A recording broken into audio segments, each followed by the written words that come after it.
Welcome to south city PCMB. तो class 10th अभी तक के हमने लेक्चर में देख लिया रिप्रोडक्शन क्या होता है, उसके बारे में पूरा एसेक्सुअल रिप्रोडक्शन, उसके कितने टाइप्स होते हैं, फ्रैगमेंटेशन, स्पोर फॉर्मेशन, जितने 1 मार्कर वाले जितने भी क्वेश्चन उस टाइम बन सकते थे मैंने बताए। एक वीडियो आपका क्वेश्चन पर ही रहेगा जो आपके इंडिविजुअल टॉपिक्स पे क्वेश्चन रहेंगे, जैसे एसेक्सुअल रिप्रोडक्शन टॉपिक से कौन कौन से क्वेश्चन बन सकते हैं, सेक्सुअल रिप्रोडक्शन से कौन कौन से बन सकते हैं, स्पेसिफिकली स्पोर फॉर्मेशन से कौन कौन से क्वेश्चन बन सकते हैं, 5 मार्कर, 3 मार्कर, 2 मार्कर, 1 मार्कर, सारे ही आपको मिलेंगे, क्योंकि अब नहीं की जा सकती है ना। अभी तक हम अपने कंफर्ट जोन के साथ चल रहे थे। एमसीक्यू था, कैसे भी करके गैस करके 15 आते हैं तो भी 5 सही तो जाएंगे नहीं, अब वो नहीं है। अब जो आते हैं वो ही आप लिख पाएंगे, जो नहीं आता वो आप नहीं लिख सकते, ठीक है। तो उस चीज़ को देखते हुए फिर हम आज आगे मूव करते हैं। जो भी हमें पढ़ना है तो सही से पढ़ना है, वरना मत पढ़ना है, मतलब नहीं पढ़ना, ठीक है। Little knowledge is very dangerous, very very dangerous. थोड़ी सी जो नॉलेज होती है, ज्ञान होता है, बहुत ज़्यादा डेंजरस होता है। अगर ज्ञान प्राप्त करिए तो पूरा करिए, वरना मत करिए, ठीक है। तो आज हम अपने नेक्स्ट टॉपिक पे, पॉलिनेशन हमने देख लिया था, पॉलिनेशन के टाइप्स भी देख लिए थे, क्रॉस पॉलिनेशन, सेल्फ पॉलिनेशन जो आपके कोर्स में नहीं था, गिटोनोगैमी, ठीक है, जिसमें एक ही प्लांट पे मेल फीमेल फ्लावर्स दोनों होते हैं। फिजिकली वो क्रॉस पॉलिनेशन होता है, जेनेटिकली सेल्फ पॉलिनेशन होता है। उसका एग्जाम्पल कुकुरबिटा, पपाया सब देख लिया था हमने, ठीक। आज हम देखते हैं कि एग्जैक्टली पॉलिनेशन किन किन थ्रू, किसके किसके थ्रू होता है, जिससे पॉलिनेशन करवाने के लिए कोई जिम्मेदार होगा। कभी एयर के थ्रू होता है, कभी जो पानी में तैरते हुए प्लांट्स हैं उनके, मतलब पानी के थ्रू होता है। पानी मेल गैमीट को फीमेल गैमीट तक लेकर के जाते हैं, स्टिग्मा तक लेकर के जाते हैं, ठीक है।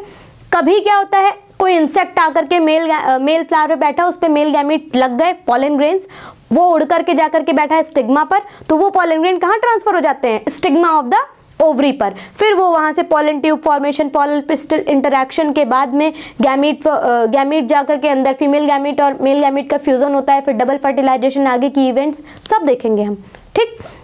आज हम देखेंगे कि एजेंट्स कौन कौन से होते हैं पॉलिनेशन के, ठीक है। जैसे आपने एक मूवी देखी होगी एजेंट विनोद, आई थिंक, मुझे याद है, ठीक है, उसमें एजेंट रहता था। वैसे यहाँ भी एजेंट एग्जैक्टली ये काम करते हैं, पॉलिनेशन करवाने का काम जिसको दिया जाता है, जो जो करता है उनको हम कहते हैं एजेंट्स ऑफ पॉलिनेशन, ठीक। तो पॉलिनेशन कौन कौन करवा सकता है, 2 होते हैं। एक ऐसा कोई जिसको, जो लिविंग है, उनको हम बायोटिक में रखते हैं, बायोटिक एजेंट। एक हमारे कौन से होते हैं, बायोटिक एजेंट्स होते हैं। दूसरे हमारे होते हैं अबायोटिक एजेंट, ठीक है, जो कि नॉन लिविंग होते हैं। नॉन लिविंग का मतलब इनके अंदर जान होती है, इनके अंदर जान नहीं होती। लिविंग में हमारे आ जाते हैं एनिमल्स, ठीक। कौन कौन से एनिमल, बर्ड हो गया, स्नेल हो गया, बैट हो गया, आंट हो गया, इंसेक्ट्स हो गए, बीज हो गए, बहुत number of living organism were there, ठीक है, are there, है ना, and they are responsible for the pollination, that is why they are termed as agents of pollination, ठीक। दूसरे हमारे आते हैं अबायोटिक, जो कि नॉन लिविंग होते हैं। ये हमारे 2 होते हैं, स्पेसिफिकली 2 ही होते हैं, ठीक है, क्योंकि यहाँ पे एनिमल वाले चक्कर है नहीं। ये 2 होते हैं, एक एयर और एक वाटर। एयर के थ्रू जब पॉलिनेशन होता है उसको हम एक टर्म देते हैं एनीमोफिली। क्या बोलते हैं, एनीमोफिली। और वाटर के थ्रू जो होता है उसको बोलते हैं हाइड्रोफिली। तो हाइड्रोफिली आप समझ जाएंगे, हाइड्रो का मतलब वाटर, ठीक है, फिली का मतलब फ्यूजन। तो यहाँ पर जो फ्यूजन गैमीट का होता है वो किसके थ्रू होता है, वाटर के थ्रू होता है, इसलिए इसको नाम दिया गया हाइड्रोफिली। यहाँ पर एनीमो जो टर्म है यहाँ पर एयर के लिए यूज किया गया है, और एयर के थ्रू यहाँ पर फ्यूजन होता है गैमीट्स का, इसलिए इसको कहते हैं एनीमोफिली। एक टर्म आता है जो बच्चे बहुत कंफ्यूज रहते हैं, गलत भी कभी कभी करके आते हैं, वो पूछता है इंसेक्ट के थ्रू पॉलिनेशन को क्या बोलते हैं, क्या टर्म दिया गया, तो एंटेमोफिली। एंटेमोफिली और एनीमोफिली में डिफरेंस है, एंटेमोफिली और एनीमोफिली में डिफरेंस है। एंटेमोफिली इंसेक्ट पॉलिनेशन होता है, यानी कि जब इंसेक्ट के थ्रू पॉलिनेशन होता है, और एनीमोफिली एयर के थ्रू होता है। एनीमोफिली एयर के थ्रू होता है और एंटेमोफिली इंसेक्ट के थ्रू होता है, ठीक है। अब आते हैं हम एनिमल्स वाले पे। इनमें भी कुछ कैटेगराइज किए गए हैं आपके, जो आप में ज़्यादातर पूछे जाते हैं, मैंने उतने लिखे हैं, ऐसे बहुत सारे आगे भी हैं, वो आप ढूंढ सकते हैं, लेकिन जो मेजॉरिटी ऑफ द क्वेश्चन में मैंने देखे हैं वो यही है कि बर्ड के थ्रू जो पॉलिनेशन होता है उसको बोलते हैं ऑर्निथोफिली, स्नेल के थ्रू जो पॉलिनेशन होता है उसको बोलते हैं मलैकोफिली, बैट के थ्रू जो पॉलिनेशन होता है उसको बोलते हैं काइरेप्टेरोफिली। काइरेप्टेरोफिली एक पूरी इनका एक ग्रुप होता है, फैमिली होती है बैट्स की, जिसमें पूरे बैट्स ही पढ़ते हैं। तो वो काइरेप्टेरो वर्ड वहाँ से लिया गया, उनकी फैमिली से, और फिली का मतलब फ्यूजन, तो काइरेप्टेरोफिली। ठीक, आंट मतलब मिर्मिकोफिली। ठीक, ऐसे इनके टर्म्स है, ये आप याद कर लीजिए। 4 ही है, ज़्यादा नहीं है। एनीमोफिली, हाइड्रो तो आप समझ जाएंगे। एंटेमो, एनीमो एयर और इंसेक्ट के लिए, एंटेमो इंसेक्ट के लिए यूज़ किया जाता है, एनीमो एयर के लिए यूज़ किया जाता है। 2 होते हैं, एबायोटिक और बायोटिक। बायोटिक एनिमल्स में बहुत सारे आते हैं, अबायोटिक 2 ही होते हैं, एयर और वाटर। तो आपसे पूछा जा सकता है कि name the abiotic agent of pollination, तो 2 ही होते हैं, वाटर, एयर। ठीक, आपसे पूछा जा सकता है इंसेक्ट पॉलिनेशन को क्या कहते हैं, ना टर्म क्या दिया गया है, तो एंटेमोफिली। और एयर के थ्रू जो होता है उसको एनीमोफिली, वाटर के थ्रू हाइड्रोफिली, फिर आपका बैट के थ्रू काइरेप्टेरोफिली, फिर स्नेल के थ्रू मेलैकोफिली, बर्ड के थ्रू ऑर्निथोफिली, आंट के थ्रू मिर्मिकोफिली। ये फिर आपके कौन से हैं, ये 1 मार्कर वाले हैं। ठीक है, कभी कभी इनको 2 लाइन वाले में भी पूछ लिया जाता है, थोड़े क्वेश्चन बढ़ा करके। ठीक, तो ये था आपका एजेंट्स ऑफ पॉलिनेशन पूरा टॉपिक। ठीक है, अब आगे हम मूव करते हैं।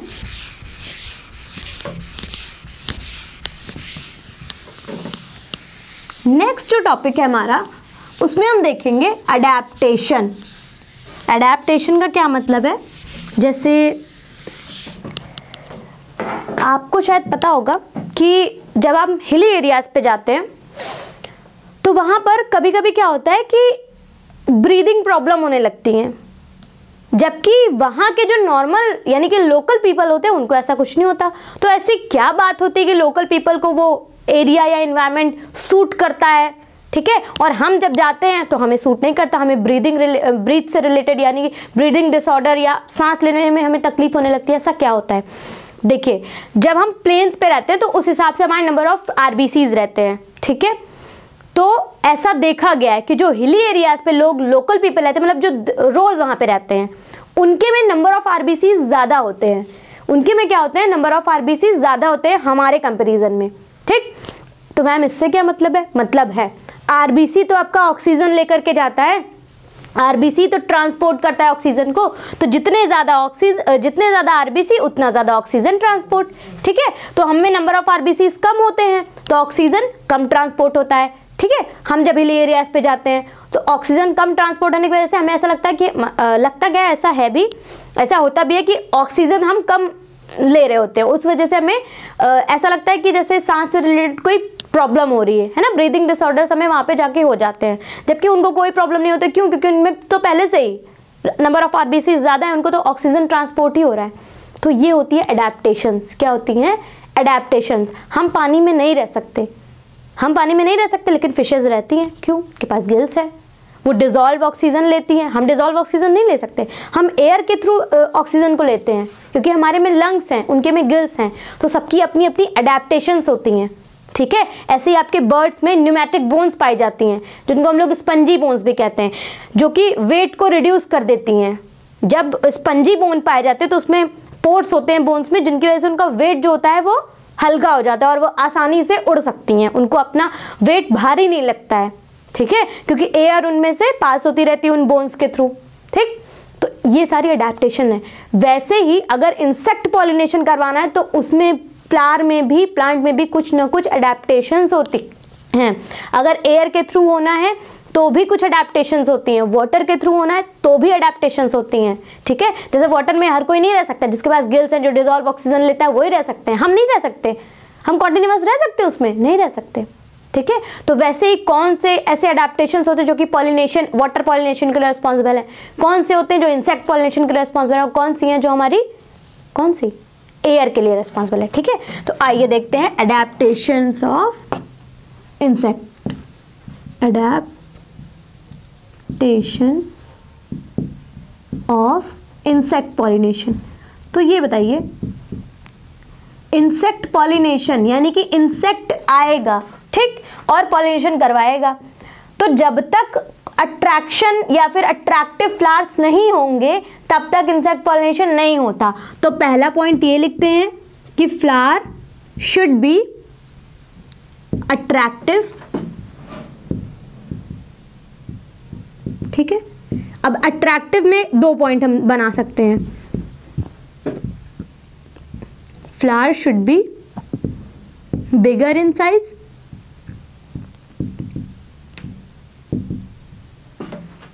If not then in groups.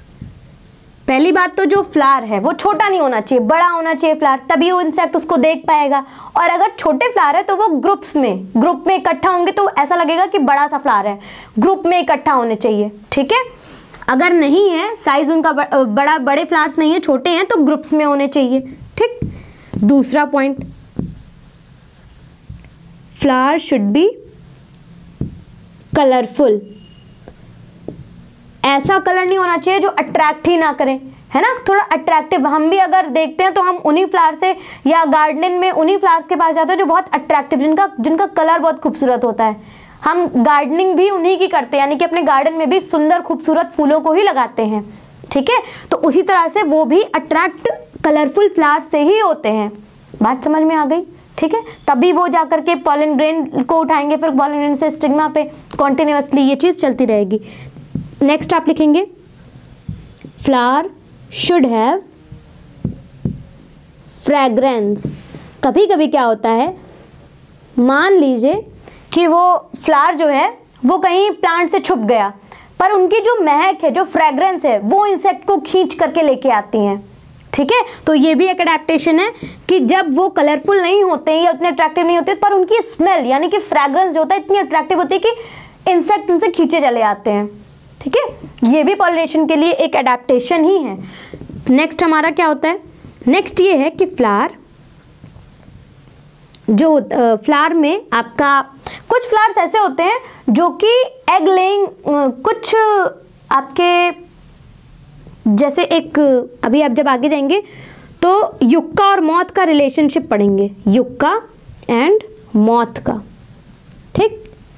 Yucca and moth ये है, ये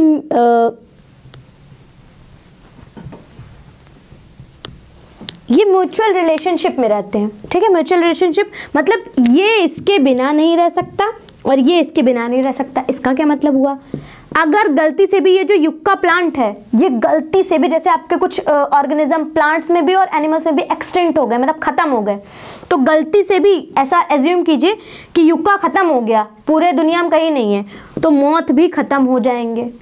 और युक्का है लेकिन मौत खत्म हो गए फॉर एनी रीज़न, ऐसी कोई दवा पूरे दुनिया में आ गई कि मौत खत्म हो गई, या पोल्यूशन ऐसा हो गया कि मौत खत्म हो गए, तो ये युक्का भी खत्म हो जाएगा। ऐसा क्यों कहा गया है, ऐसा इसलिए कहा गया है कि युक्का एक प्लांट है जिसके अंदर मौत जो होते हैं ना, मौत के एग्स रहते हैं, वो उसके जो उनके लॉक्यूल्स होते हैं उसमें वो अपने अंडे को डाल के जाते हैं। तो मौत के जो अंडे होते हैं, ठीक है, तो वो सारे इनके सीड से डेवलप हो रहे होते हैं, इनके सीड से न्यूट्रिशन ले लेकर डेवलप होते हैं, ठीक। और मॉथ इनको वापस में क्या देके जाता है, वो कहता है लॉक्यूल्स में मैं अपने अंडे डाल के जा रहा हूं, तो ये क्या देके जाता है ऐसा, युक्का का पॉलिनेशन सिर्फ इन मॉथ से ही होता है, युक्का का पॉलिनेशन सिर्फ मॉथ ही करवा सकता है। अब बताइए, मॉथ नहीं होगा तो पॉलिनेशन युक्का का नहीं होगा, और जब युक्का का पॉलिनेशन नहीं होगा तो फिर उनकी प्रोजेनीज नहीं आएंगी और वो धीरे धीरे एक्सटिंक्ट होता चला जाएगा।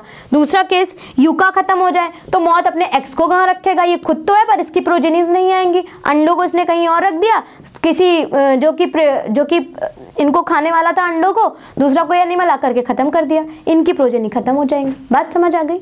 तो ये दोनों साथ चलते हैं, इस रिलेशनशिप को म्यूचुअलिज्म बोलते हैं। आप आगे चल के पढ़ेंगे अमेंसेलिज्म, कमेंसेलिज्म, म्यूचुअलिज्म, ठीक है, पैरासिटिज्म, ठीक है, कंपटीशन, ये सारी चीजें आगे आपको 12th क्लास में एनवायरमेंट यूनिट में मिलेगी, इकोलॉजी में, ठीक। अभी इसमें आप इतना देखिए, तो ये चीज होती है युक्का और मॉथ रिलेशनशिप में, ठीक। तो सेफ एग लेइंग, यानी कि कुछ फ्लावर्स जो होते हैं वो safe egg laying condition provide करते हैं, safe egg laying places provide करते हैं। तो ऐसे आप लिखेंगे कि some flower also provide safe egg laying condition, space लिखिए, ठीक है, स्पेस, ठीक। ये हो गया आपका पक्का। अब ये इतने आप अडेप्टेशन देख सकते हैं जो कि एकदम रेलिवेंट एग्जाम्पल्स हैं, जो कि रेलिवेंट एग्जाम्पल्स हैं। एक और है कि आपने सुना होगा नेक्टर। तो नेक्टर क्या होता है? नेक्टर कौन लेता है? इंसेक्ट ही तो लेते हैं, वो नेक्टर को यूज़ करते हैं, ठीक है, वो नेक्टर लेते हैं, ठीक। तो इंसेक्ट क्या यूज़ करते हैं? इंसेक्ट्स आर रिवॉर्डेड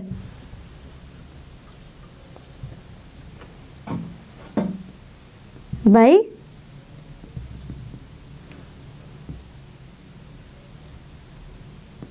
नेक्टर और एडिबल पॉलन ग्रेन।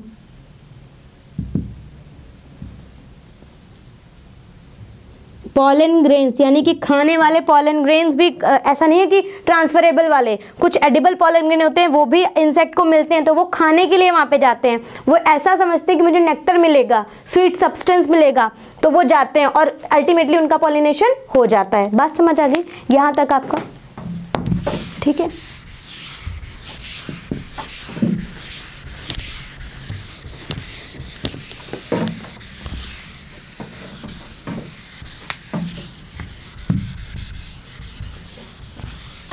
नेक्स्ट है आपका एयर के थ्रू। एयर पॉलिनेशन में क्या क्या होती है? तो पहली बात, पॉलन ग्रेन्स इसमें बहुत अच्छे होने चाहिए, यानी कि pollen grains should be light and non sticky. क्या होने चाहिए? लाइट और नॉन स्टिकी होने चाहिए, ठीक। दूसरा adaptation, stigma. Stigma should be,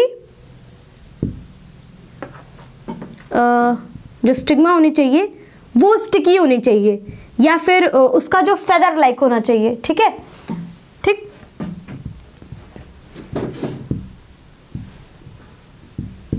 ठीक, ये हो गए। एक कुछ हमारे कुछ स्पेसीज में विंग्ड पॉलन ग्रेन पाए जाते हैं, विंग्ड पॉलन ग्रेन्स, ठीक। विंग्ड पॉलन ग्रेन किसमें? Example Pinus. पाइनस के पॉलन ग्रेन में विंग्ड पॉलन ग्रेन पाए जाते हैं। नेक्स्ट एक आपका और है टैसल्स ऑफ कॉर्न जो होता है, ये किससे बना होता है? तो स्टाइल, ठीक है, ये स्टाइल से बना होता है एंड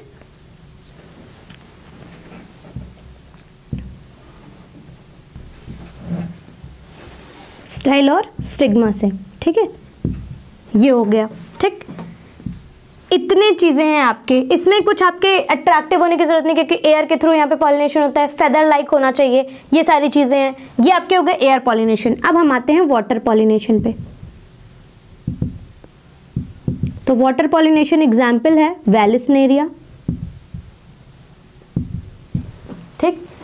इसमें जो पॉलन ग्रेन्स होते हैं उनके ऊपर, क्योंकि वो पानी में रहते हैं तो डिग्रेड हो सकते हैं, उनके ऊपर म्यूसिलेजिनस कवरिंग होती है, म्यूसिलेजिनस कवरिंग पाई जाती है, ठीक। पहला हो गया। एक एग्जाम्पल इसका और होता है जूस्टेरा। ये रिबन शेप्ड के होते हैं, तो रिबन शेप होने के कारण ये आसानी से स्विम कर सकते हैं।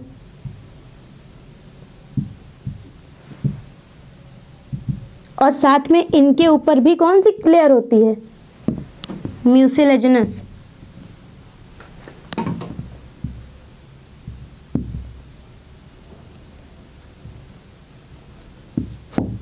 ठीक। ये हो गया आपका पूरा, ठीक है। ये आपके अडेप्टेशंस हैं, इसको जाके आप नोट करिए, लिखिए, पढ़िए, समझिए, जितने क्वेश्चन हो सकते हैं वो सॉल्व करिए। आपको जो ना समझ में आए कमेंट में पूछिए, we are available for you, है ना, वी आर फॉर यू, है, हमेशा हम लोग अवेलेबल हैं। जब भी हम देखेंगे तो उसका रिप्लाई देंगे, लेकिन आप ट्राई तो करिए एटलीस्ट। आप इसको देख रहे हैं, आपने पूरा वीडियो देखा, आधा वीडियो देखा, एटलीस्ट ट्राई तो करिए। क्यों देखा? पढ़ने के लिए देखा ना, ठीक। तो आज आप जाएंगे, इसको नोट करिए और अब सीरियस हो जाइए, क्योंकि दिसंबर खत्म है, अब न्यू ईयर आ गया, 2 महीने बचे हैं। 2 महीने भी सही से नहीं है, 1 महीने है। 1 महीने तो आपको टेस्ट पेपर सॉल्व करने हैं, ठीक। आज का लेक्चर यहीं खत्म होता है। अगली बार हम नई वीडियो के साथ मिलेंगे, एक नए टॉपिक के साथ। Thank you so much.